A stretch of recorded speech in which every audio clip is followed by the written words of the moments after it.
my B-boy. He caught him in his vertical slot.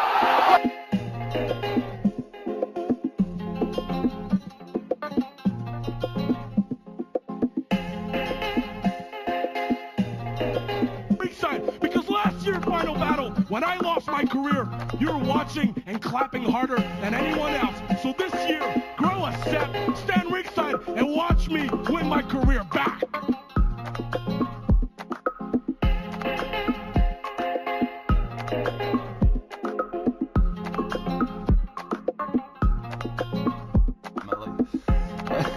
Anyhow, so we're back for another episode. Surprisingly, we've not been cancelled, and surprisingly, we've got viewers. People are listening, so anyone who's listened to episode 2, thank you very much.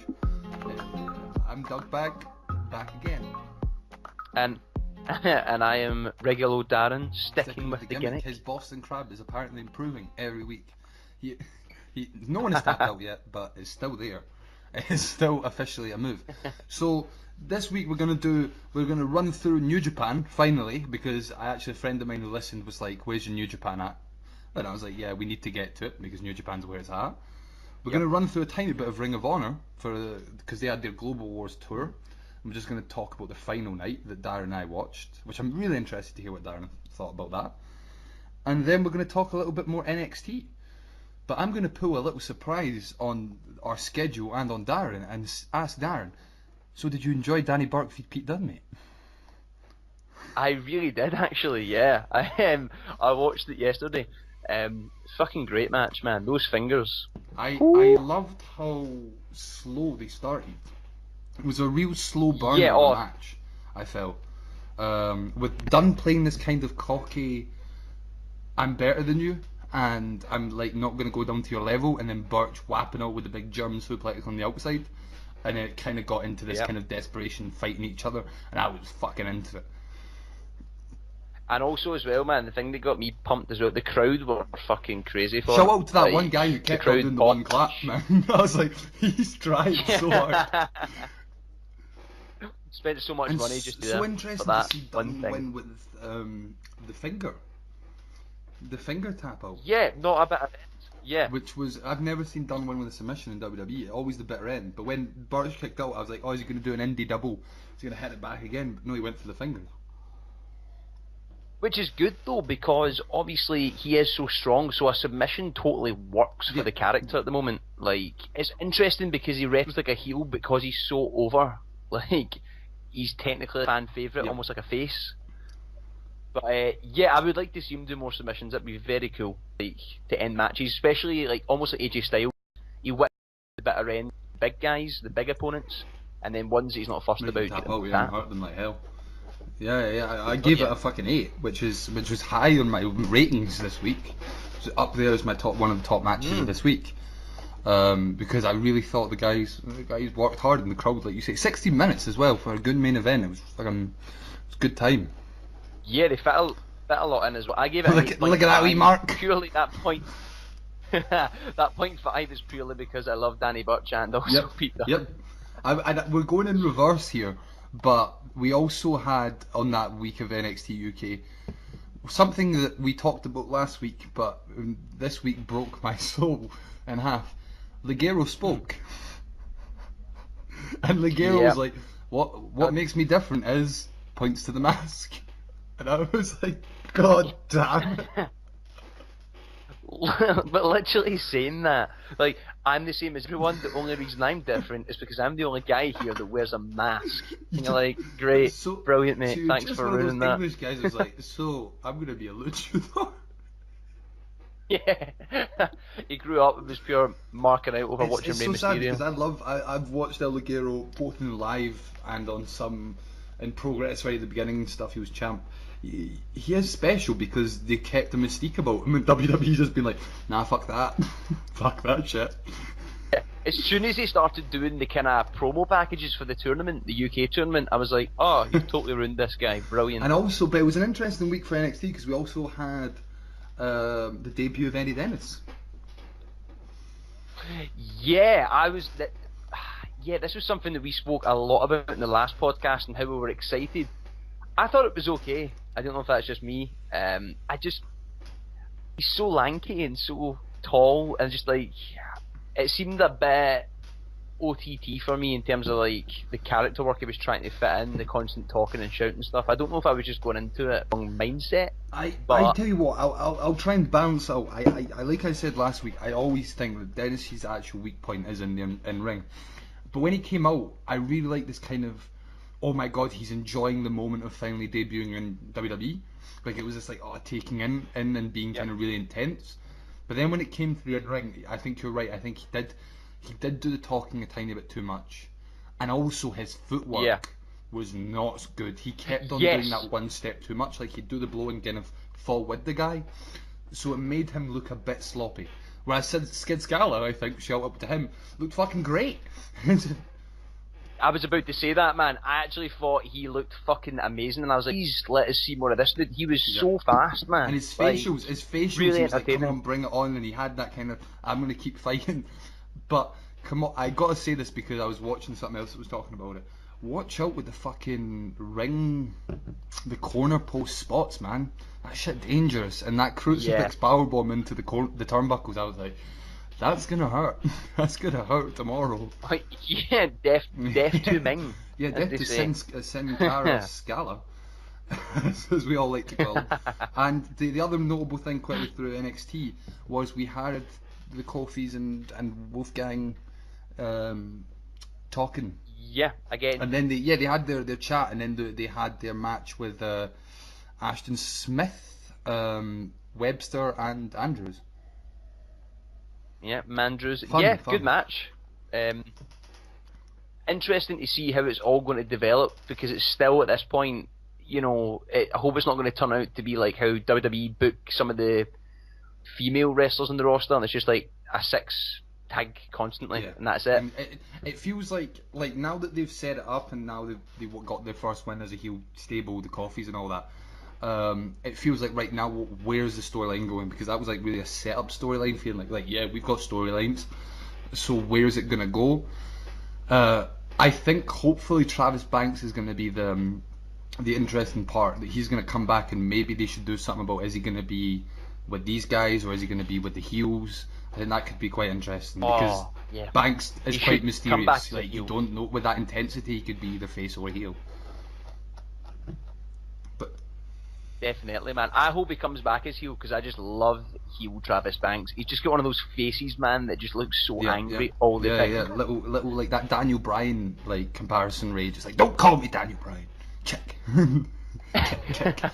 But yeah, there was 2 episodes, and we're not going to spend much more time on it. But I felt that actually now it's getting to a point where they should just do 1 episode per week, because that second episode was not as good as the first one, and it's kind of like, the less we see of it, the better, because the 45 minutes thing really works. And if it becomes an hour and a half, the promo packages, the short matches kind of feels too much in long bursts. Yeah, there's no need to put 2 episodes out in the 1 week, because like they wouldn't ever do it with NXT. So I just don't know why they sometimes decide to be like, oh, we'll drop 2 the same day. I didn't get it, but I mean, I was happy, but then I watched the second episode and felt that I could have just watched the first one and been totally fine. But hey, so now, for all those big hardcore wrestling fans out there, we're going to go into the world of New Japan Pro Wrestling. New Japan. All the photographers running to the ring at once, taking photos. And it was, we're going to dive in. I didn't watch all of the Tag League. I watched some of it, and I think actually, from what I saw and from what I read, it felt like a lot of the Tag League did kind of drag, and that it was kind of repeat tag matches. So we're going to jump right to the final, which was also called Road to Power Struggle.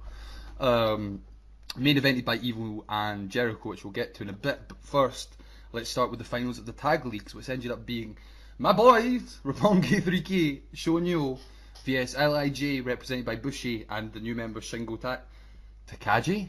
Yeah, I know Mark out strong for those close lines.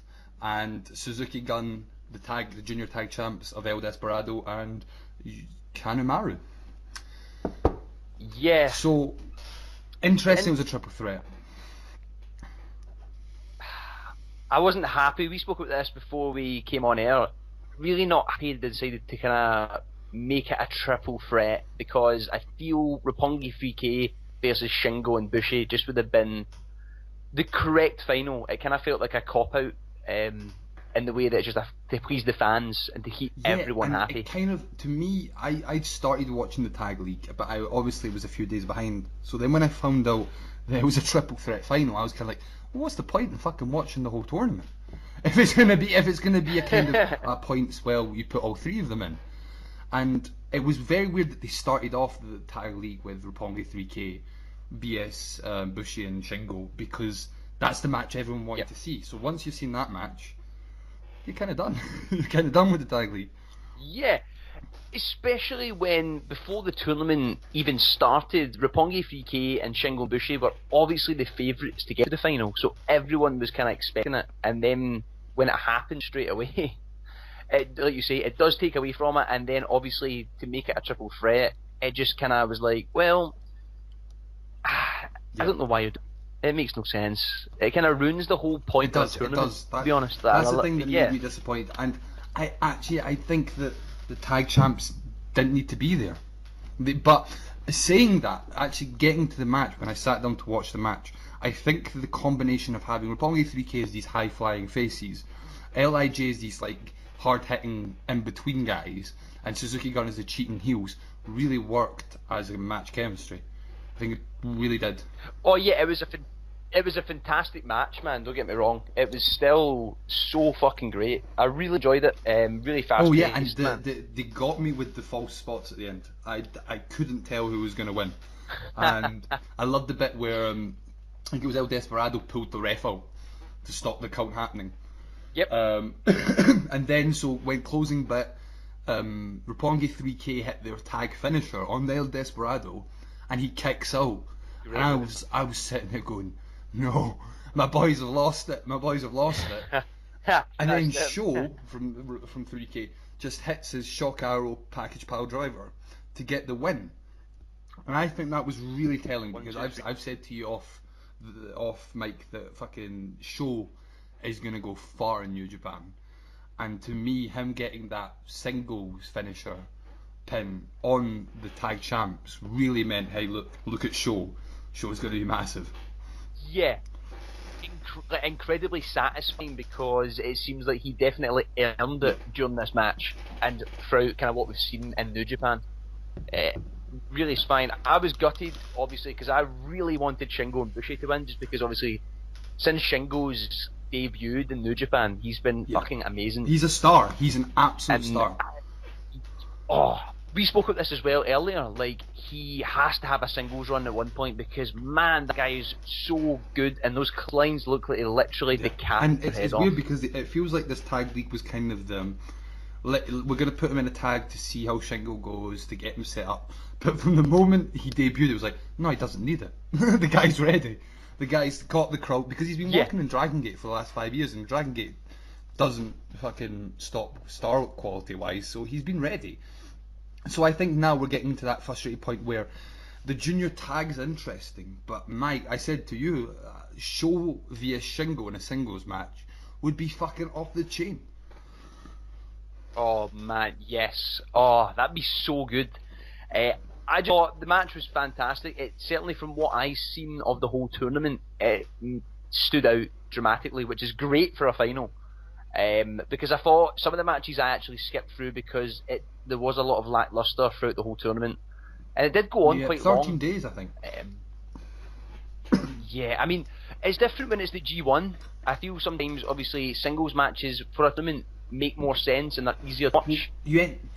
But yeah, 13 days you is end long. up, almost every tag match has its formula of like hot tags, the face v the heels and all that. So once you'd seen the banging Roppongi 3K vs Bushi and Shingo in the first night, every other match was just kind of trying to follow up from that, and it did feel very similar.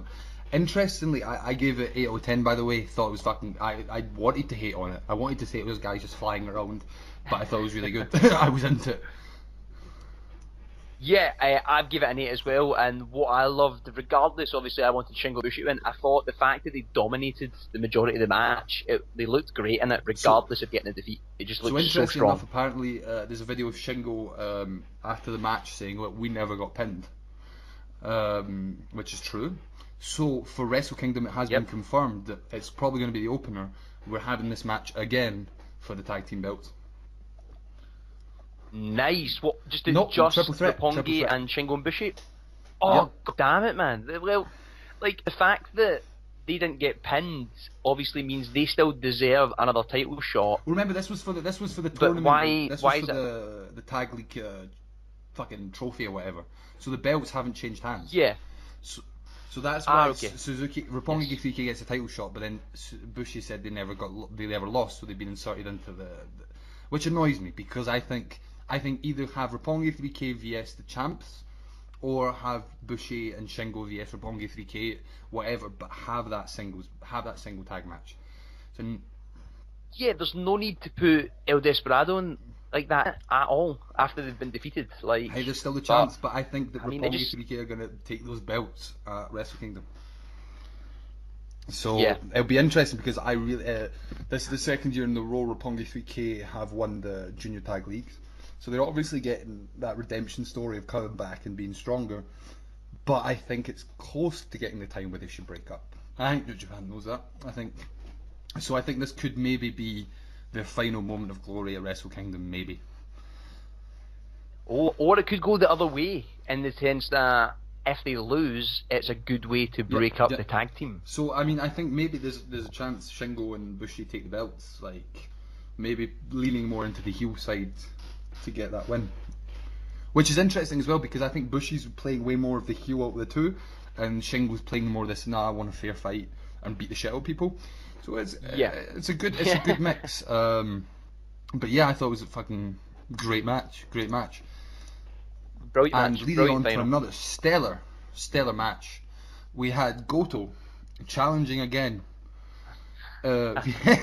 vs the prince of all emos and the prince of cheating on your wife, apparently, Taichi, who was the never openweight championship until this night, because he got beaten by Goto following a GTR. That was pretty much all the match was to me. Yeah, I mean, and I absolutely love Goto.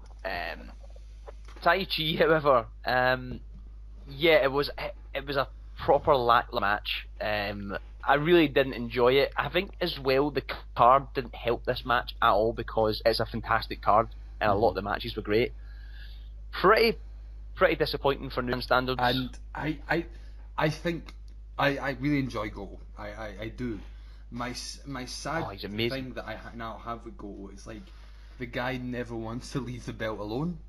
Like, he just keeps on fucking challenging for the never belt, and I'm like, mate, come on now, move on to bigger and better things.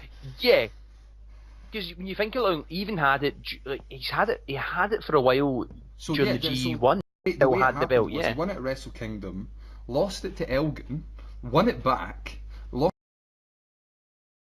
it back again. Now that doesn't smell new to me. Now I found out a bit why this happened. So the original match for this card was Ospreay vs Taichi. And right, but he's injured. So that apparently, I think, because they were teasing it earlier this year, Ospreay was going to win, and Ibushi was going to challenge Ospreay for the neverweight title at Wrestle Kingdom. That would have been so much better, and it makes a lot more sense. I didn't know this, and Dugbag has been teasing me with this fact that he knew about this match, and breaks your heart. I'm just gutted that didn't happen. Yeah, like, that would have been fucking amazing. And because what I was excited when Taichi won the belt, because I would admit some of it off now that I actually quite like Taichi, not for his in-ring stuff, because I think that's indefensible. And like this match, I was praying that this match was going to be good. And the whole thing is that they're trying to avoid getting Taichi in the ring to wrestle, because they know it's bad. So there was all this match was kind of avoiding getting Taichi to actually wrestle. And that was how he won the belt. There was like no match where it was all interference.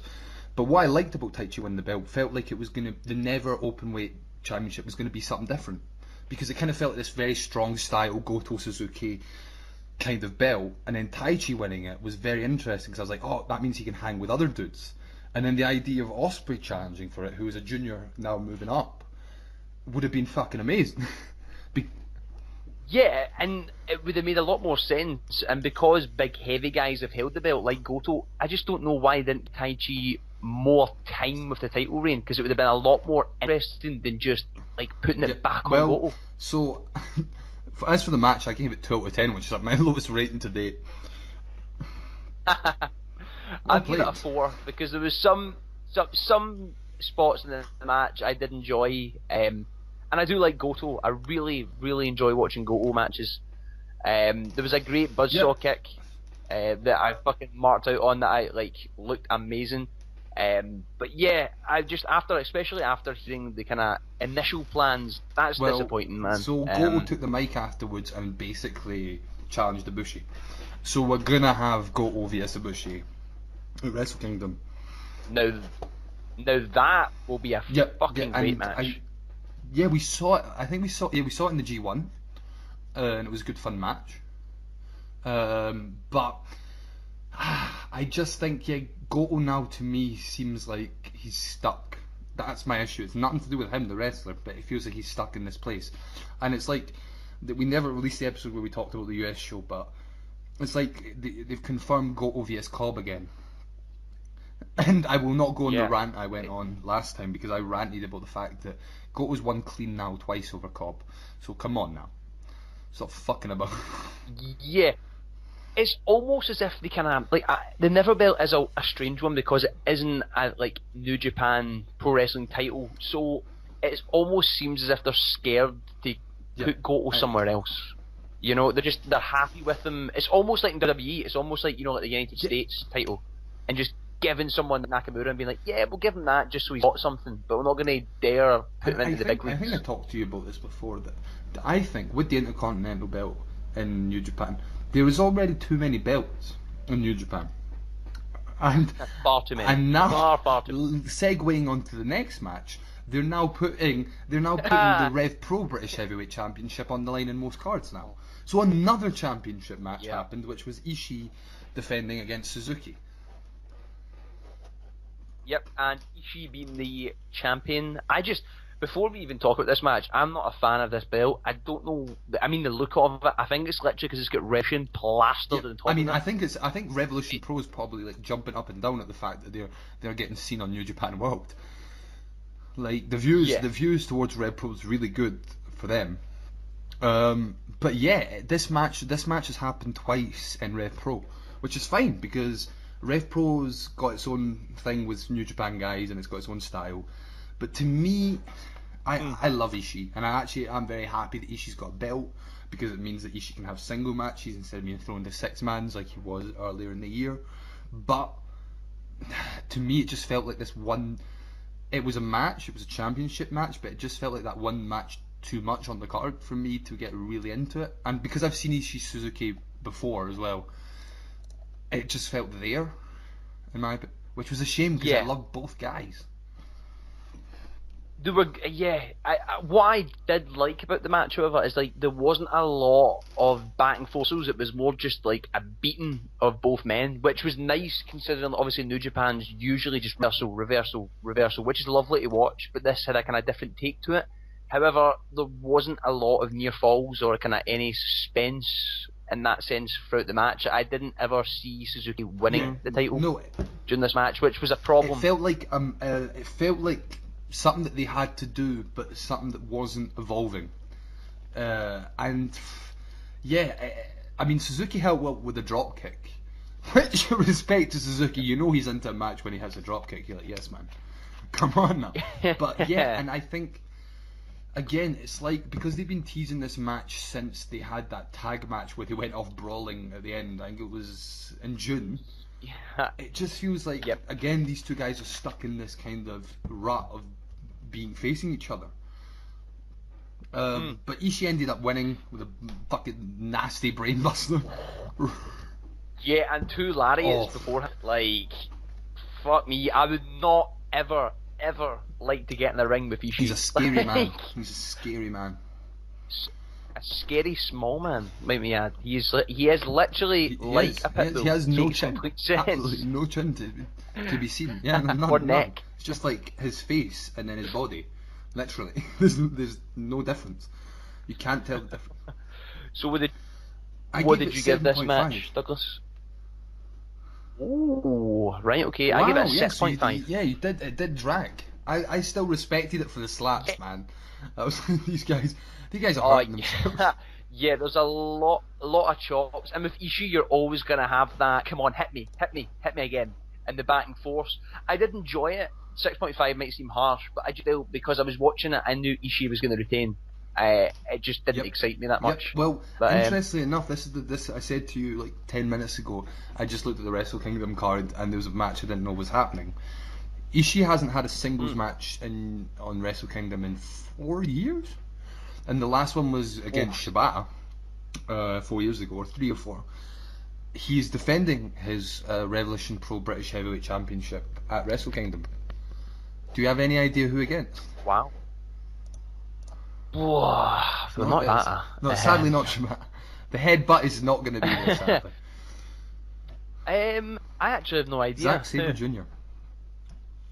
Oh, now that'll be a fucking good match. I'm very excited for that match now. Like, I think that the styles will work really well together. Because I think that was maybe my issue with this match, is that Suzuki and Ishii are so good at what they do, but they're very similar. So it ends up just being hitting the fuck out of each other, which is great, but it does drag if you've seen it before. Zack Sabre with Ishii could be really, really interesting with the strikes and the submissions. Yeah, because actually you're not going to have that constant chop, heavy hitting stuff. You're going to have Zack slipping out, getting them in positions you didn't even think were humanly possible for a body. And Zack fighting for the British Heavyweight Championship, very appropriate. That'll be exciting. Cool. That'll be exciting times. I'm gonna jump back the way just to get your opinion on a match that's gonna happen at Wrestle Kingdom. So Kushida was in a 6-man with someone that's other 6-man dudes. No offense to anyone in that match, but Ishimori attacked him afterwards and challenged him to a match at Wrestle Kingdom for the Junior Heavyweight Championship. So it's going to be Ishimori vs Kushida at Wrestle Kingdom for the belt. That could be a good match. Yep. Hells yeah. Bone Soldier. Kushida's one. Yeah, he's so fucking cool looking, man. Like, interesting because I want to see Kushida do more and get bigger matches, so that'll be fun to see at Wrestle Kingdom. And obviously, what's his nickname? Bone Soldier. Bone Crusher. What did you say? Bone Soldier. The card so far for Wrestle Kingdom is looking pretty good. Like, really exciting. I don't know if I'm excited compared to last year. The interesting thing, if you want to get into the politics of New Japan, is that this year, every 2 years, they book a bigger stadium. So this is the smaller stadium. So it is the kind of smaller version of Wrestle Kingdom than next year's. Ah, right, okay. But that could be good, though. Yeah. That'll work. Because I actually prefer the kind of intimate New Japan venues, especially like when you see the ones that are literally just look like a gym hall. Yeah, it just seems more fitting, you know, especially with this card. It's still at the Tokyo Dome, mate, so it will look still massive. 100 people sense. Packed into the Tokyo Dome. Intimate this year. Just on the front row, that's it. No one else behind us. No crowd, just the Prince of Saudi Arabia sitting. Clapping. Shouting to bring out Great Khali. Where is he? Why is he not here to interfere against Omega? Khali vs Omega, you heard it here first. Can you imagine a one-winged angel, the Great Khali? I think he would still think he's in the longest yard after the move. Just still playing ping pong, God. Apparently. That brings back some bad memories of that film. Anyhow, the next match after that was my favourite match of the night, in-ring wise. And you spoke of reversal after reversal. This being the third match of Naito vs Zack Sabre Jr., you could tell that these guys were like, right, we're going to play off the fact that we know each other's moves, that we know each other's styles. And there was, I think there was some really good selling on Zack Sabre Jr.'s part from the arm. Because Naito worked on the arm the whole match. Yeah. And Zack Sabre Jr. couldn't wrap in his full submission because of it. Technical masterpiece is what I wrote for this match, compared to like the rest in the card. Yeah, and I thought Sabre Jr.'s facials were Yep. fucking great. This match was absolutely insane. Like, Naito's drop kicks are fucking great. That's what I Yep. felt here. Just such a fast-paced match, and I think when I was growing up, I guess because you just want the kind of big moves to come out fast, like, it took me a while to enjoy Zack Sabre Jr. matches because they are constant reversals as well as into submissions.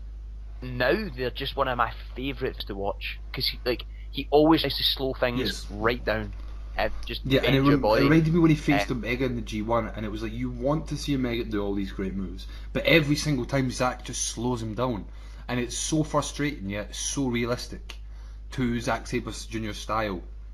Yeah, because like he almost has that kind of ring psychology and the mind games to kind of just slow your opponent down so much and not let them do any big moves that it just frustrates them, which leads to mistakes by his opponents, allowing him to capitalise, which is Whereas I felt great. this match went the other way around, mind game wise, that Naito actually didn't fall for Zack Sabre Jr.'s mind games, and it was Zack getting frustrated at Naito, because there was a whole bit where he fucking said, "We're not in the pub here," and kicked him in the face, and I was like, Zack Sabre Jr. doesn't get angry a lot, but when he does, oh, it's great. It's great. It's like a guy from Oxford chucking his fucking briefcase down. It's amazing. And fucking... Yeah, and how many times did Naito go for the ropes in this match? Like, my god, they saved his life. Especially, there was one... I think it's like... Is it the octopus stretch? Is that what it's called? Man, like, it just looks insane and so fucking painful. One of Naito's only wins, outside of the G1, obviously, this year. Finally getting the Destino and pinning Zack. After like how many attempts, man? Like 3 different attempts to try and get it. Oh, it was great. I gave it 8 out of 10. Man. Yeah. Oh, there we go. Bam. For me. 8.5. Nice. But yeah, it just kind of, even though Naito got a win, it still kind of felt like Sabre is just got such a big future in New Japan. Like, the way they're pushing him, it's so exciting. And obviously now that you've said that he's got the match confirmed for Wrestle Kingdom, it's very exciting to see what they do within the next year with Zack Sabre Jr. And I think only good things are going to come, because I mean, last year he won the New Japan Cup and beat Tanahashi, which nobody saw coming. So the guy's racking up the wins, and he's also, man, he's just every time he steps in the ring with someone, he brings something different. And we talked about last week, like, what is the signs of a great wrestler, speaking of Pete Dunne. I've very rarely seen someone look bad in the ring with Zack Sabre Jr. He always makes them look good. And there are a select few wrestlers in the world that can do that. We've spoke about guys like AJ Styles, Okada, people like that. They just, regardless of who's in the ring, they can still get a great performance from someone, and that's just fucking beautiful and refreshing. So to watch. picking up a win and which he desperately needed. I was gonna say he desperately needed the win, especially like I always feel because he's the leader of his group. Like, he definitely needed to look strong, especially for what was coming next, because his teammate was challenging for the belt that he lost. Evil challenged Chris Jericho for the Intercontinental Championship in the main event. Yeah, and before we even get into this match, can I talk about how cool Jericho's entrance? He had 2 masks. Yep. Oh man, this dude definitely has a mask fetish. Oh yeah, definitely. And I think Jericho's character work has to be commended.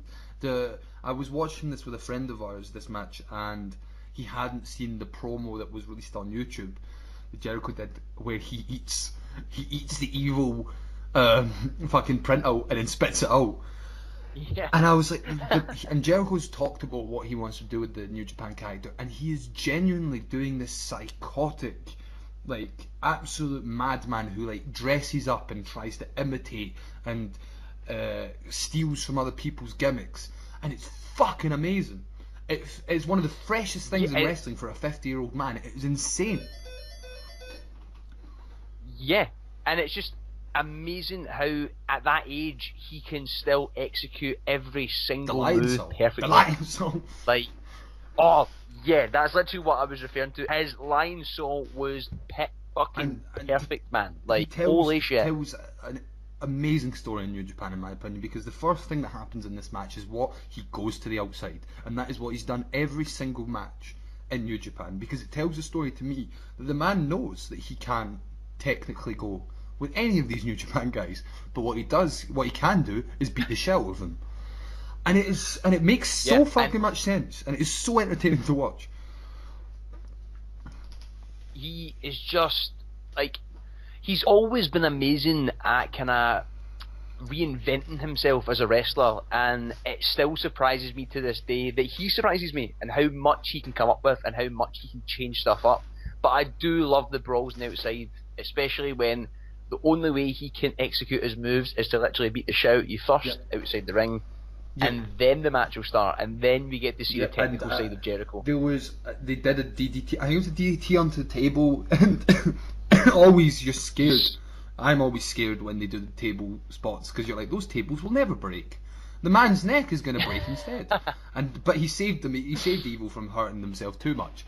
I think there was some sloppiness in this match. I can't deny that.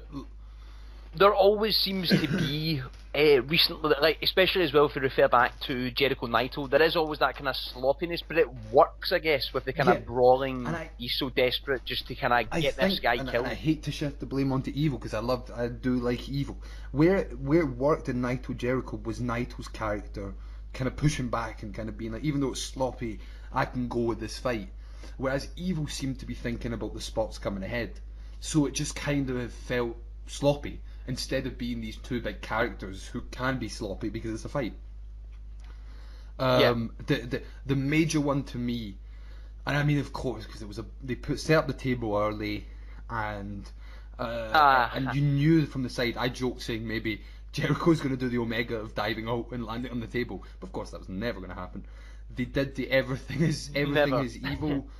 Evil, and it came fucking out of nowhere, but man. It kind of looked like it reminded me of the Seth Rollins, Dean Ambrose Hell in the Cell thing, where they both punch each other and then they look at each other like, right, now's the time. They both jump off. And it was, I'm gonna go.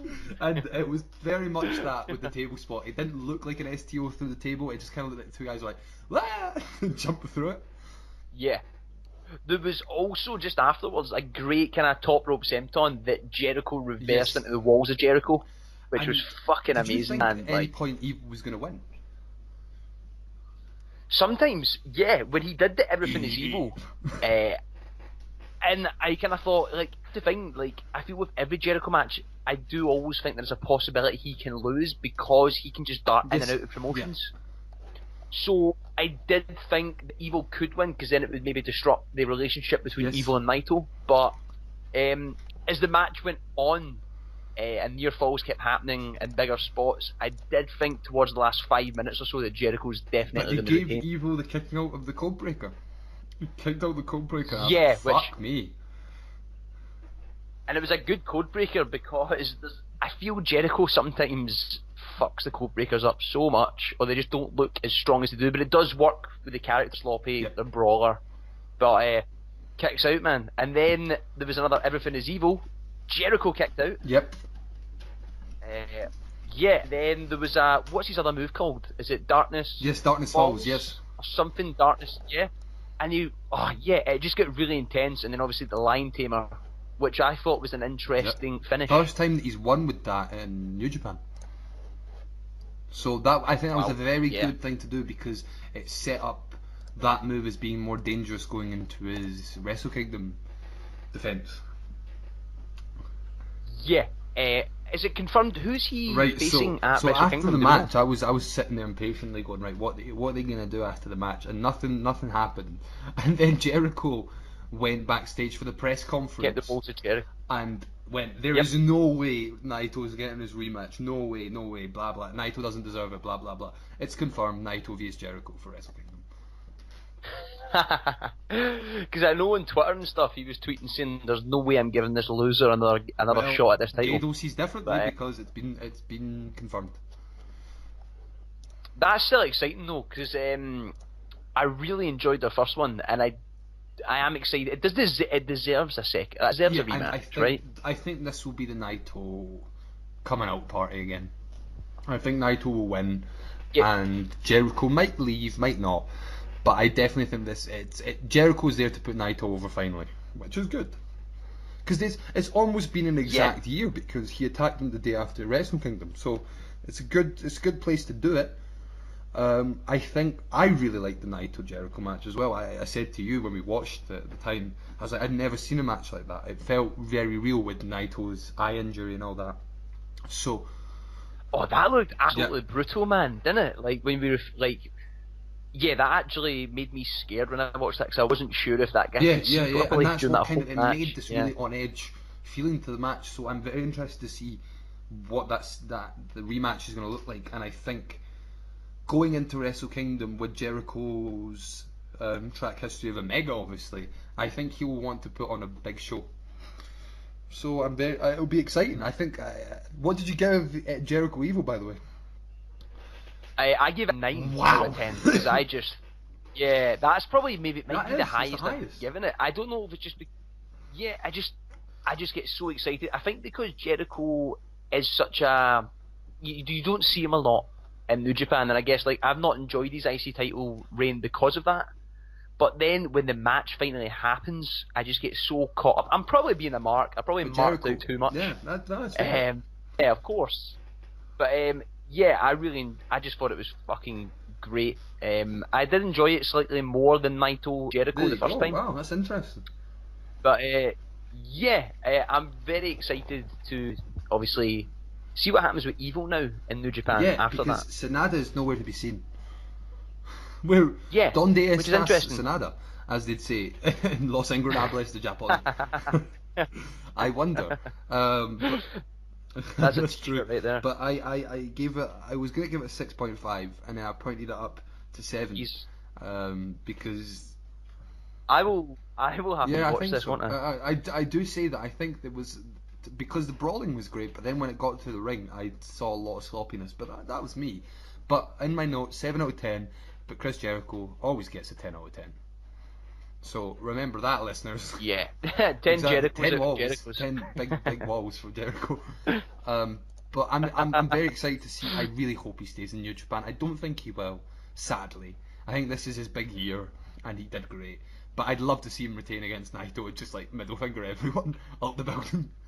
Because they would be raging. Kill every single cameraman. They'd be raging if Jericho wins. Yeah, let's place a prediction right now about how many referees and referees' sons, as well as cameraman, Jericho will beat up at the Tokyo Dome. I'm going to say 7.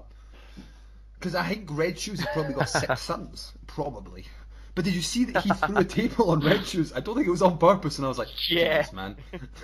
Come on. Yeah. Absolutely amazing, man. And Jericho tends to see himself as a bit of a man during these matches, which is always fucking great. I bet The Rock's like, hey, you owe me money for that, because that was with me, mate. The Rock doesn't need money. He's too busy Fast and Furious in it up, man. The Rock in New Japan, that would be mental. Just saying. Could happen. So yeah, that was fucking Road to Power struggle. I will say this. I think New Japan's been, and you can see it from the way I was talking about the card, I think New Japan is stuck in a rut since G1. I haven't been, after G1 I was like, oh my god, New Japan. And ever since Dominion, oh my god, New Japan. But since then it seems like they've just been trying to gear up to Wrestle Kingdom. So I'm very excited for Wrestle Kingdom, but this, from August onwards, it's been a very slow point in New Japan for me. This card reflected that. It was fun. Go out and watch it, Evil Jericho, by all means. And go if you've not watched New Japan, go and watch some New Japan. But this card just felt like it was there. Didn't feel like the amazingness that New Japan usually delivers. No, and maybe it's it might be down as well to, obviously we're so used to the Bullet Club being the lead guys in New Japan pay-per-views. And it's interesting because obviously we don't know what's going to happen with them in the future, or they're now called the Elite, aren't they? The Elite. Yeah, but yeah, I'm kind of similar to you after the G1. I think anything's hard to kind of live up to after that tournament because it was fucking amazing. But obviously there's reports as well that a lot of the wrestlers aren't happy at New Japan Yeah. right now, which is interesting, and it might be due to storyline as well, because, like you say, it does kind of just seem like they're almost just putting on certain shows just to stay relevant and just to get the guys seen. Yeah, so you don't, and it seems like, you know, it's almost like, right, well, the US shows are very US, like we talked about in the unreleased episode about the US shows, where we were both pretty negative on the New Japan US product, and it feels like counter to this show is just very New Japan. So it's just like they're trying to get their product out there, so there's no evolution, and you can really sense that they're trying to expand the audience, but by doing that there isn't really anything to talk about.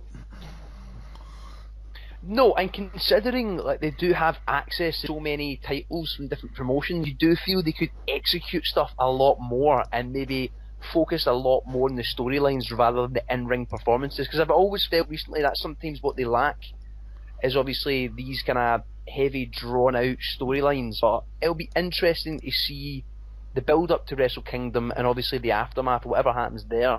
But I think next year's a really important year for New Japan in terms of what they decide to do with bookings, things, etc. Well, they've got one more tag tournament coming up. You'll be excited to know in the next few weeks, and they released the tag brackets, well, the tag teams, and it is nothing of note. Like it's just all teams that of course you'd expect. There's some really weird team ups. Zack Sabre Jr.'s with Taichi, and Suzuki's with someone else from Suzuki Gun, which was Zack Sabre Jr. Yeah, I know. and I was like, wow. I hope they come out matching my attires. God. That'd be fucking amazing. That would be. And Adam Page is with Yujiro from the Bullet Club. I thought it was really weird. Right, okay. That is Jeff strange. Cobb and Michael Elgin is like the only team that are like non-seen before. But that also makes sense though, because their styles and obviously the way they look in the ring. That kind of does make sense. But hey, you never know, they might end up doing what they did with this tournament and just making the final a bloody triple hit. Or weirdly enough, the Young Bucks who are not in it win it. I'm always open to that. always So, up for the Young Bucks win. That was New Japan, and weirdly enough, we're not really leaving the world of New Japan because fucking Ring of Honor did a collaboration tour with New Japan Ring of Honor called Global Wars, which was 4 nights. I watched some of the other nights, but there was nothing really of... I mean, go and watch wrestling if you want to go and watch it. There's some great matches out there, but there wasn't anything of real big importance until the final night where they had the title matches and all that. So I said to you, yeah man, check out 94. So because also I know that you haven't watched a lot of Ring of Honor, and I wanted to see what you thought of Ring of Honor right now. Any thoughts of Ring of Honor? It was mate, I thought it was fucking great. This was obviously, like you say, I haven't watched a lot of Ring of Honor, and if I had, it's kind of been mainstream stuff like the Bucks, Bullet Club, anything like that, or Cody. I was so impressed with a lot of these matches in Night 4, which we're going to get into. Which would you like to start with? Let's mix it. I was going to start off with the Evil match, but because we've just talked about Evil, I think we can jump to... Should we jump to the World Tag Belts? Yes, which is... Oh man, this was probably my match of the night. The ones I watched. I said to you, so we'll get a little Douglas memory lane here. PWG 2010. Go and watch Super Smash Brothers, anyone. Super Smash Brothers in 2010, so that's 8 years ago. That's the thing that feels really weird to me. I saw them in PWG, and to me they are out of this world good, because they are unlike any other tag team you'll ever see. They're very special, because you look at Evil Uno, and that guy should not be a wrestler. That guy is not a wrestler. Yeah, that's exactly what I thought. And the commentary team kept, like, even the commentary team were saying that, like, if you haven't seen these guys, you're in for a treat. And I was like, am I though? Really? Like, because he just looks like a kind of meme of a luchador. Have you heard? Like, did you hear his voice? You know. So no, anytime, one of the greatest things about Uno, I know he did it a tiny bit, but it was very quick.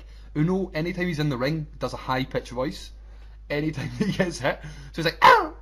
And it's so funny because it's this big guy that just has this really high pitched voice, which is so funny in my opinion. So it was the Super Smash Brothers from Canada. That's why they got brought in, because they're Canadian. They were in Canada, so get that hometown heat, bro. VS SCU, SoCal Uncensored, Frankie Kaz and Scorpio Sky for the belt.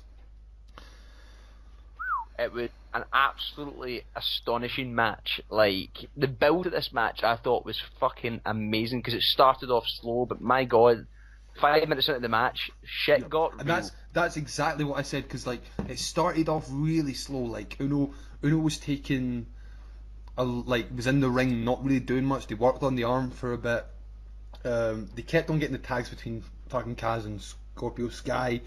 Uno did the raking of the back, eats the skin. That was amazing. Yeah, because like, and then he bites the skin fingers, flakes. and I was like, he's so evil. He's just an evil player. At the start of this match, like, because it started off slow with Kaz and Evil Uno, I was kind of, has Dugbag pranked me into watching this tag team? Like, I was like, are these guys for real? And then when things got going, it was absolutely amazing, man. I thought the double team move sets from both tag teams were incredible in this match. Like, stuff I have never seen before, like how to use your partner. They did a really famous spot, which was after fucking Kaz had done a Hurricane Rana to the outside, and he'd done it really well because he did the Hurricane Rana, and Stu from the Super Smash Bros. Speared Uno as he got into it. I was like, amazing. Oh. Then they rolled back in, and then Stu comes in with a flying knee, and then they do that. They're very known for these moves. The push. Uno lies on his back, gets his legs up, pushes. Scorpio Sky into Stu, does a belly to belly into the corner, and the crowd finally got into that match with that spot. They were like, "Whoa!" Yeah, because earlier in my notes I thought the crowd were fairly quiet considering the like hometown boys and the shows in Toronto. But yeah, when he slammed them into Kaz in the corner, I was like, holy shit. There was also a really cool spot where Uno like used the referee to hold Phil. And then he just done a neck breaker, and I was like, this is fucking great. Uno can move, man. That's why I didn't want to say much about them, because I was like, I really want to see, because they have that feeling. You see them and you go, what is this? And then they come out with these moves. A big shout out to fucking Stu Grayson. He was known as DOS back in the day, which I prefer, because I think Stu Grayson's a very jobbery name. But I was about to say that there. total WWE video game career mode character. He's jacked up compared to back in the day. He's really worked on his body. And then there was this backbreaker cutter combo by SCU, and then he hit a cutter on Stu. And then, so Scorpio Sky, I'm sorry Kaz, I'm calling you out for this. Scorpio Sky holds Uno in the cutter position. You can tell that he's about to jump into the Dragon Sleeper. Kaz hits the cutter on Stu, and they both look at each other like they're going to do it. Sky, really flexible man, flips back straight into the Dragon Sleeper. Kaz tries, fails, and then rolls round onto Stu to get the Dragon Sleeper. I was like, that's not the final spot, you know that, come on. And then it did look good when they got it locked in though. And then it looked really impressive, like two Super Smash Bros. And Grayson did the fucking PWG spot of sent on over the ring post, and I just wanted to stand up and chant PWG all day. PWG. It was like, because they were doing the back and forth, so like Scorpio would get Irish whipped into turnbuckle, Grayson would run, and then like Scorpio would do it again to him, and then all of a sudden Stu Grayson's running to the turnbuckle, and I was just going to do it again. And then you just see him fucking, I don't know how he got the momentum to just flip completely fucking over the turnbuckle. The crowd lost it. But, fucking Uno hits a Swan Don bomb, then a 450, and I was like, do it, get that 3. And they kick out, fucking, I think it was Scorpion Skies kicks out, and the crowd was so raging. This is awesome chance straight after, man. But that was, I noted down that was when the crowd finally popped for that spot was and that's one of the things. They then fucking SCU hits an Uranagi Baker combo to win and retain. I was watching this as I was writing my notes, and I'm going to say it now that we've got all the results out there. I think they should have given them belts. Oh, 100%, man. Especially like, it kind of seemed that this match you didn't actually know which way it was going to go. And then after like the last 5 minutes, I was like, surely it's the Super Smash Brothers, especially like the moves they whipped out, and after Scorpio kicked out of the Swanton and then the 450 from Grayson, I was like, well, what else can these guys do to win this match? But I did like at the end the kind of handshakes, the kind of respect. I do like that from SoCal. That's the thing, because they do these tours, and I get that, like, they've probably got bigger booking in mind for Final Battle, the final pay-per-view of the year and all that. But because of the results of the rest of the card and of the tour, it just feels like nothing really of importance happened. And that's just, I think this tag, even if they were to lose it a month later because it's in Toronto, I think they should have given them the fucking hometown win. Yeah, almost kind of like what happened with Mustache Mountain at the UK tournament. You know, when they beat Undisputed, you go, oh, that makes complete sense, totally deserved. And then they did drop it, 2 weeks later or something like that. You 100% should have put the belts on Evil Uno and it makes you go, I should go to any Ring of Honor event because you don't know what's going to happen. But instead, you kind of do know what's going to happen because it's not the big pay-per-view. So, but I gave it an 8 out of 10. Sorry, I thought it was a bit sloppy to start off with, and the crowd didn't help. But those fucking last 5 minutes were so worth it. Yeah, I've also given it an 8 out of 10 purely for the tag team moves, the crazy PG spots. It's 100% a match I would recommend watching because it is absolutely nuts, and it was fun for me because I'd never seen Super Smash Bros. I'd actually seen Scorpio Sky, sorry. And I thought that dude was so impressive. He was so fast. And I've been saying it to you for a while, but I will now say it to anyone who has not seen them. Go out and watch a Super Smash Bros. Match, and this is a good one to watch because you see a snippet of how good they are. I will say to you on this podcast, go and watch the Triple Threat tag match. I think it's Young Bucks, Super Smash Bros. And Kyle O'Reilly and Adam Cole in PWG in a ladder match. Nice. It is one of the most mental matches you'll ever see. They're so good. But it's weird that they're not very seen because they really deserve it. Yeah, 100%, man. And like, I'm really excited. I am 100% going to look out for the matches now and watch a shit ton more of them because of this. Then I'm a happy man, and Uno is a guy to watch out for, even though everyone when you see him, you're like, nah, he is something special because of that. And it gives me a very not saying that all fat guys are the same, but it reminds me of Kevin Owens in that fact that you doubt him and he knows you're going into that match doubting him, and he plays off of it, and you're like, oh my god, amazing. Speaking of tag matches, I know that you've not seen a lot of the Briscoes as well. And no, so I've not actually. Mark and Jay Briscoe facing Los Ingobernables de Japón of Evo and Sanada. This match, man, was fucking brilliant. However, I did feel it was too short. I feel like it could have done with an extra 5 minutes. I felt like it was just getting to the build, and then all of a sudden I was like, oh, it's over, right, okay. But Briscoes, man, they are crazy fucking dudes. Like, I think Briscoe stood out to amazing. Me. Like, I just thought he was just great, man. Like, so fast. Like, and he just looks mental. You had the same talent eye spotting as Ring of Honor management, because Jay Briscoe out of the two Briscoes is the one that's held the belt, the singles world heavyweight. I would recommend again going back and seeing some of Jay Briscoe. I'll just say it now. I love how Jay Briscoe and Mark Briscoe. What's the wording of it? They channel the Kung Fu Chicken. Kung Fu. And I think that's where I love Briscoes right now, because Briscoes, it's like, weirdly enough, you can watch a Briscoes match from 10 years ago and you watch a Briscoe match from now, and they are the same characters, but they've got to this really cool point where they're mixing this really evil, vicious, redneck, nasty side with this kind of not giving a fuck, crazy side. So they've kind of got the both energies going on. They're not taking it seriously, but at the same time they're fucking killers, which I really like. Yeah.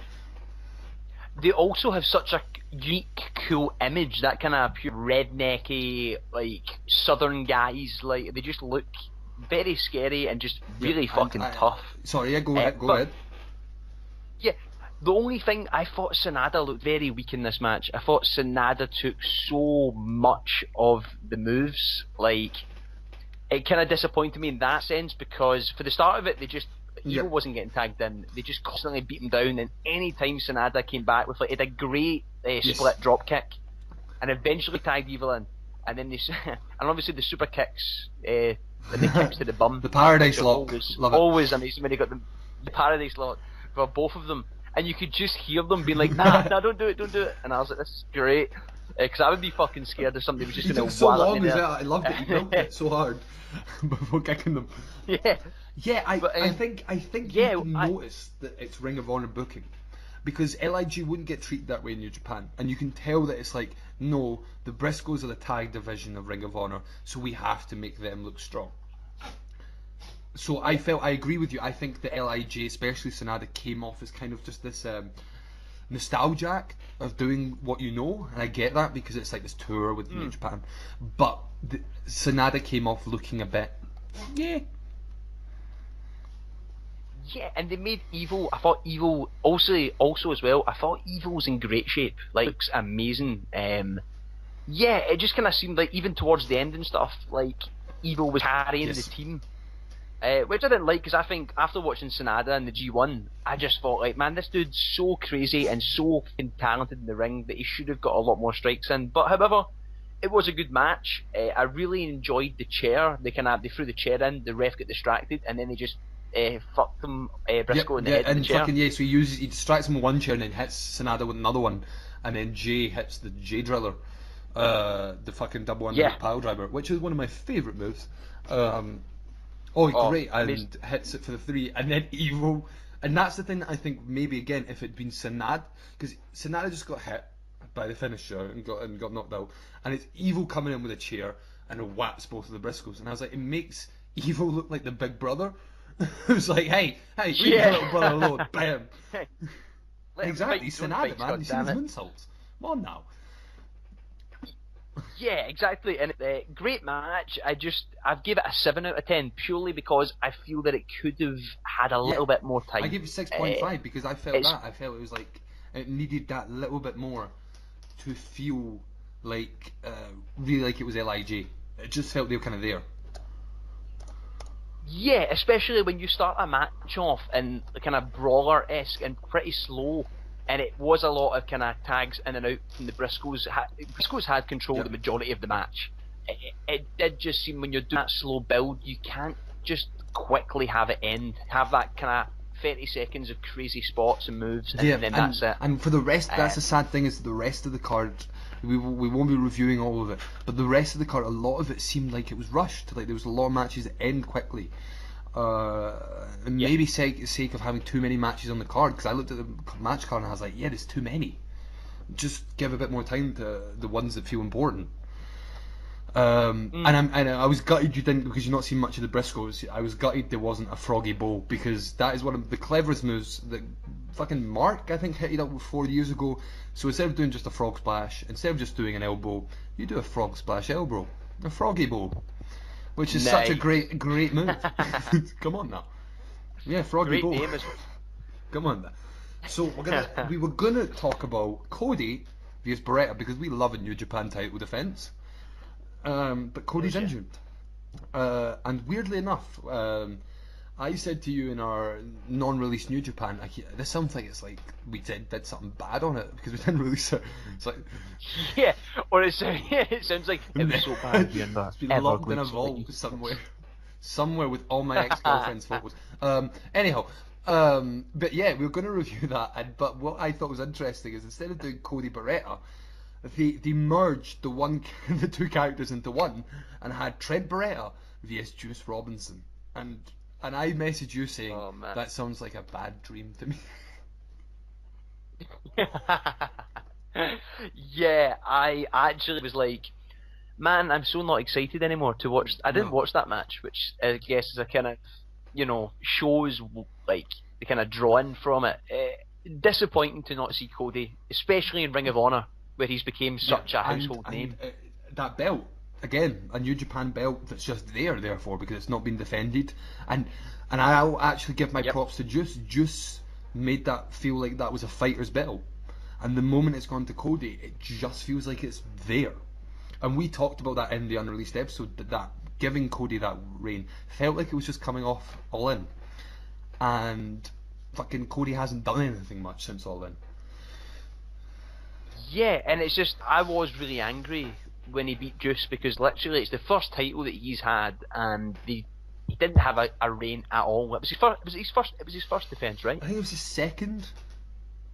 Second? No, wait, it was his first. Yeah, I think it was his first, and obviously he got beaten by a bloody roll-up. Yeah, and he got his ass whooped in the G1 as well, for most of the G1. Yeah, completely. And it's kind of, like you say, it seemed like they only put it on Cody because how hot he is at the moment, with all the All-In stuff and all the Bullet Club and the Elite. But, yeah, sad for Cody. Do we know how long he's out for? I don't think so. And I think probably knowing Cody, who likes his time off, he might milk it a wee bit. Because he loves his time off. And I was just... He'll be sitting and counting his money. I really hope he is. Shout out if you are Cody, respect. And little bracket, I was talking to being the Elite earlier to you. Cody in being the Elite has now been possessed by WWE management, and he can only say facts from WWE. So he's sitting in the corner of the room, just saying like, SmackDown was first released in 2000. It's so good. That's amazing. Not watched the newest one yet. I will definitely watch that. That sounds fucking amazing. I'm just gonna say only in wrestling would you get two fun-loving guys wrestling, because I was like, these two characters, why would they fight? They probably just hug and walk away. Yeah, because the whole point of Juice Robinson is that he always fights guys who are dicks, because he's such a babyface, and it didn't make sense to be that a face versus face in a pointless match because Cody pulled out. It made no sense. It was just filler at that point. Yeah, you know, and it just felt being there, and I think maybe they should have, I don't know what they could have done, but I don't think putting a singles match with Beretta was a good idea. I think you maybe have just done a fun tag match, maybe Beretta and Juice together against some other guys, because it just felt like you didn't get the Cody match, but you'll get this match. And you're like, no, that doesn't work. It doesn't, not the same excitement. Yeah. Do you feel it might have been a better choice to just pull the Beretta out the card altogether after that? I don't know, because Beretta, I know that New Japan want him to be there. So, I think tag match, but I know Chucky T was in a singles. That's what they should have done. Best friends vs somebody else. Juice and whatever. I'm sorry, Ring of Honor, I think I'm cleverer than you, but that's what I would have done. Because that match, that one-on-one match, if I was in the crowd, I would have been like, so when we get into the main event? So fucking the main event was a Ring of Honor title match. Jay Lethal, the champ, I think he's been the champ now for about 6 months or something, defending against Kenny King. Yeah, and this was my first time seeing Kenny King. He's been around for a long while as well. Yeah, he really, because when I was watching the match, he just blew me away. I thought this dude was so fucking good, man. I've never seen athleticism quite like it. So yeah, Kenny King did some really bad. Some things went wrong for Kenny King, because he was doing really well in the tag division, Ring of Honor back in 2010, and then he decided to sign with Impact, which we all know is a career killer. And so he went to Impact and was there for like 3 years, became X Division champ at some random point and all that stuff, and then came back to Ring of Honor, but obviously had to work his way back up the card. So I've not seen him in a while, and again, I think the dude has been working out, because damn. Yeah, he was jacked, man. And the way Holy he moved, shit. I was like, because he's a lanky dude as well, but he was very much in control of it, and very, very athletic with his body. Absolutely heel work as well. I thought the guy was deliberately just trying to get himself heat, and it worked so much, especially attacking him. That's the thing. I was like, when the match card appeared and they were talking about it, I was like, they were really trying to make this feel like a big main event, because it was the main event of the four-day tour, and the sense was they were trying. But then as soon as the match started, I was like, holy shit, this does feel like a fucking main event, because Kenny was bringing it to Lethal. He was in control of the match for 3/3 of it, 100%, like three quarters. He had the fucking shotgun before the introductions. Screw the fucking code of honor, because Ring of Honor did this thing where you shake hands before it's code of honor shit, and he's like, fuck that. Does a drop kick to the corner twice, and then they brawl to the outside, and absolutely, this was spot of the night for me. Jumps onto the apron, spins round, and does a senton onto Lethal. Oh my god, and it was so quick. Mental. That's the thing, it may sound very simple, but it was so beautiful to watch. Yeah. Oh, and I feel that is the kind of ongoing theme of this match, especially with Kenny King. He didn't put a foot out of place. Like, every single move was executed, like, amazing. I've got, as I said, he was so fast, he looked so fucking great. He also had a great clothesline early on in the match, which was great, and then there was an amazing cartwheel dropkick from Lethal when he started to kind of get some opposition in. And then he started building momentum and he hits the 3 suicide dives. I was like... that was the issue I had with this, is do you feel the outside moves were a bit... the impact's taken away because I could see how cushioned the mat was on the outside? Yeah, it just seemed like every slam you couldn't really hear because they were literally almost going on to, like, I don't know, like this kind of super fucking cushioned mat. I feel that it was weird because I sensed that there was a weird pacing thing to me. It started off like a real brawl, then it slowed down, then he went back out to the outside and tried to make a brawl again, and then went to the ring again, and I was like, I think you could have scrapped going outside again. I didn't enjoy the 3 suicide dives and all that bit. But then fucking they get in the ring and fucking Lethal keeps on trying to go for the lethal injection, and Kenny hits a beautiful again springboard blockbuster. Heel to the King elbow drop attempt by Lethal, which I didn't like this bit. It gets loosely reversed into a crucifix pin. By that, I don't really like when they're done badly, top rope spots into reversal, because you can tell the guy's sitting there waiting, and also it looks like the guy's landing didn't want to really hit the move. It's like, fuck it. And there was a lot of on the outside. There was a superplex. There was a suplex there outside as well. I did love, after the 3 suicide dives by Lethal, they went straight into a figure 4, and the crowd were wooing out their nuts. Absolutely amazing. And there was one thing I noted. Obviously, Kenny King spits at Jay Lethal, and then says a quote from Black Panther that Killmonger says. He went and stood over him, and he was like, "I've been waiting my whole life for this." And I was like, "Hell's yeah, mate! You killed this motherfucker." Kenny King, soon to be in Creed 3 then. That's confirmed. You know it. I also loved how he kept using the title to try and kind of, just distract him and stop Lethal from trying to do any crazy moves to get this sort of disqualification. That really good story of King starting to be a dick, but then actually pushing Lethal to his limits and making Lethal end up being quite a bit of a dick by the end. And you could tell, and this is what I like for Lethal's reign as a whole, is he's slowly getting, every opponent's pushing him that bit further that you can tell it's coming to an end, but you don't know when. Because he's really getting to his limits of how much he can deal with these young guys coming at him. Yeah, that's what I felt during this match. He's kind of biting off more than he can chew. Because I actually wrote there, Lethal finding his match. Because it was almost just somebody who's faster, stronger, more athletic than him. Especially there was a great spot where Kenny King did an exploder bomb to Buckle, and it looked literally like he'd broke the guy's neck. Like, it just looked like he killed him, and I was just like, did you think Kenny King at any point was going to win, however? Not really. Because I felt they gave him too much offense, which is why it kind of was like, right, well, Lethal's got to capitalise. I actually, the one point was when he kicked out with the lethal injection. The first time he kicked out with the lethal injection, I was like, right, this could be it. And that's the thing, he hits the Royal Flush and Lethal kicks out, and I was like, right, that I expected, because the Royal Flush doesn't seem like that end move. Lethal injection gets hit and he kicks out, and this I think this was the real fucking great point of storytelling. Lethal does the taunt to the lethal injection again, and he's telling him to get up, and he kicks King, and fucking Kenny King just does a middle finger. I was like, yes! And then they do the bell, he grabs the bell, the ref takes it off him, but then King rolls Lethal up with the feet on the ropes and gets the 3. Did you think he was going to keep it? 100%, mate. I lost my shit, man. Like, I genuinely was like, oh my god, that's it.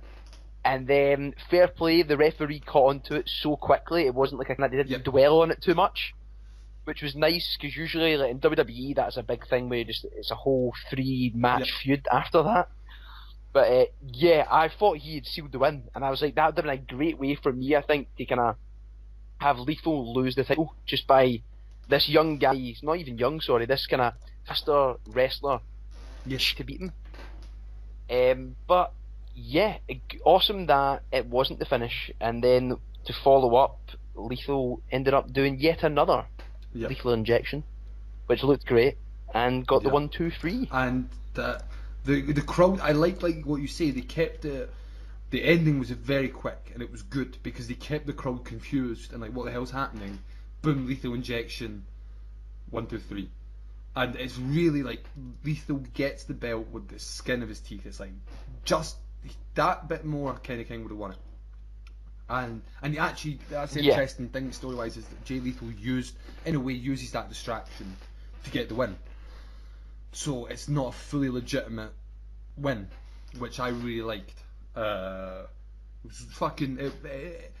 It won me over. That's the thing that I'll say, because I really thought, weirdly enough, when I sent you this pay-per-view to watch, Ring of Honor, and we're talking like fucking now 4 years ago, no more, 5-6 years ago, their pay-per-views would be like off the chain, and especially the main events would be like 45-minute long, fucking cry, sweat, bleed matches, right? And weirdly enough, I was kind of like, this whole card felt weak, and the whole main event felt weak. But when you actually got into it, and by the end of the match, they really won me over with the story and the athleticism. So I was pleasantly surprised. Yeah, and it's interesting for you to say that, because I went into it obviously not knowing a lot of Ring of Honor, so I genuinely couldn't tell if this was a big card or a small card. It was just all about the wrestling and the story for me. It definitely won me over, and I'm thoroughly going to watch a lot more Ring of Honor. I thought it was a great way to finish it off after watching the couple of tag matches. And it's interesting now to see, I guess, where Kenny King goes after that. If there'll be a rematch, or if they're going to put him in another storyline. It's going to be interesting. I don't know if they've announced any of the matches for Final Battle. Yeah, I'm just gonna look at this for now, see if they have. Yeah, but whilst you're doing that, then, if you haven't watched this event, I 100% recommend you do, especially the ones we've reviewed, because the tag matches were great. Super Smash Bros. For me, that was the night, that match, just purely for one, it's got comedy, it's got story, and it's got insane fucking moves. And then the main event is just two guys going at it constantly. It never slowed down. That's what I liked about this main event. I felt like once it hit its peak, it just kept going up and up and up. And I thoroughly enjoyed it. It was lovely. Amazing. What'd you give it out of 10? I give it an 8.5, man. You've been in a positive mood this evening. I'm in a great mood, everyone. I just feel because it was refreshing for once to see a champion meet his match and get dominated for the majority of it. I just loved Kenny King. Like, that's the first time I've ever seen this guy, and he totally blew me away. And I ended up hating him because he was just so good at being a heel, and I was just like, oh, you're such a dick. The finish was great. I kind of sometimes maybe wished that obviously Kenny King did win it, but I feel with the final show coming up of the year, it wouldn't have been correct or right to have Lethal drop the title. Yeah, especially before it, and especially on a 4-day tour.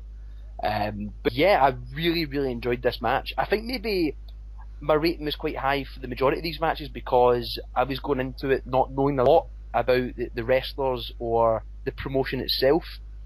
But yeah, I really, really enjoyed this. Nice. I gave it a 7.5. I thought it was good. I liked it. I think, like I say, I think it's just me as a Ring of Honor guy going, well, I know they could be doing better, and I think maybe with my main event I didn't see enough of Lethal to feel like, oh yeah, that is Jay Lethal, because I think that's what I feel with Jay Lethal in the sense he's so good at putting other people over. You often go, well, where's Jay Lethal in this? And he often looks like that kind of 4-move guy, just hitting all those big moves. But it was a really pleasant surprise to watch, in the sense that I know that a lot of Ring of Honor shows just feel there, and this one, with Super Smash Bros being on the card, with Kenny King getting a main event spot, with Briscoes doing their stuff, it was a real good fun time to watch. So if anyone's not really gone into Ring of Honor, now's a good time to dive in, except from the fact that fucking Jay Lethal's defending against Cody Rhodes. Final battle. Oh man. Which can be whatever it can be.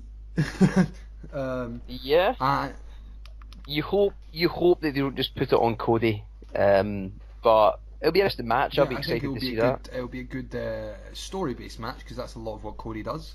If he's in health, hopefully.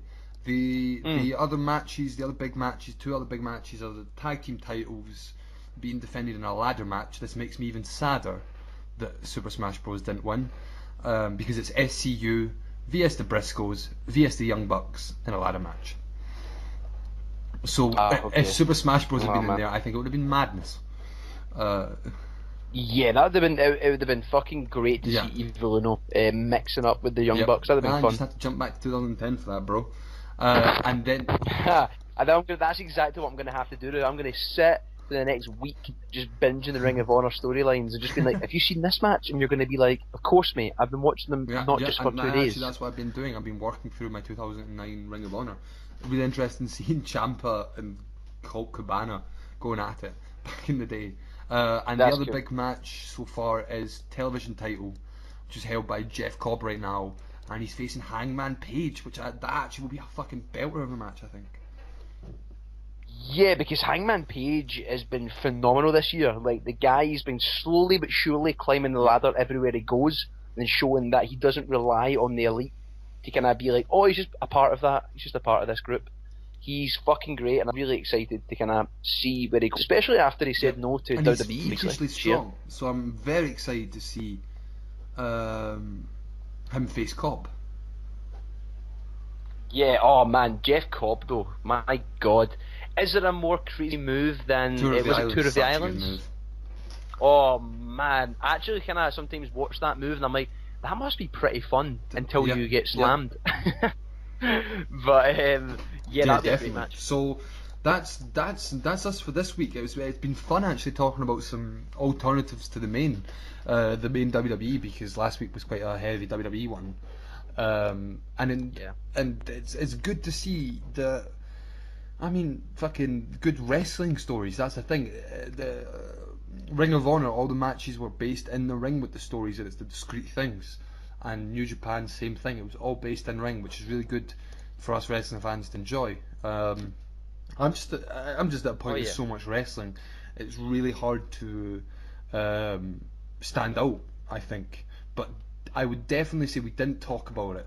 But the 2 matches I'm going to say, if you listen to this week and you're like, I want to watch some wrestling, Super Smash Bros vs SCU and Zack Sabre Jr. vs Walter in Progress. Damn. Nice. Yep, we spoke about that before we started. My god, that's an amazing match. Yep. We just literally became a podcast that endorses how good Walter is. I mean, at this my point. dream is for Walter to chop me live on the podcast. And that will be the last ever podcast, because then you will be dead. Or that will be the intro. The rest of the time was just the screaming after me getting chopped. Yes, absolutely, man. So yeah, that's been us. Fucking hope you have a good week. Next Sunday's a big exciting one for wrestling fans, with Survivor Series and NXT happening, which we will probably drop something special about during the week. Yep. So until then, keep enjoying your wrestling. Keep talking about wrestling, and also, this is a little thing I was going to talk to you about, but I'm going to do it on air. Anyone who's listening, I want to open a segment at this point next week's and the weeks after to questions about anything. So if anyone's wondering, like, give me a random match, or what is your thoughts on Kenny Omega's 2018, anything you want, hit out with some questions, and we're going to open up a little segment towards the end where we're just going to ramble on with using your questions. Hells yeah, that would be very fun, but specifically no questions about wild boar, please. Yeah, because no more wild boar. Now come on, he's working his way up the ranks of the crazy gimmicks. But yeah, I've been Dugbag. Have a lovely week. And I've been regular old Boston Darren. crabbing his way to a That's going to be the new name actually. Just called the Boston Crab. He's not from Boston, but he can still crab it. Shut up! You But don't know that. he'll maybe become main event Darren when we hit 100 listeners. You never know. Yes, 100%. Yes, I will. When we reach at least like 100 subscribers, 100 listeners, I will release footage of me doing a Boston Crab to Dugbag. You heard it here first. That is getting. Or maybe that might be our punishment for predictions. Yes, 100%. Has to take a Boston crab by regular Darren. No one wants that. No one. Take care. Speak soon.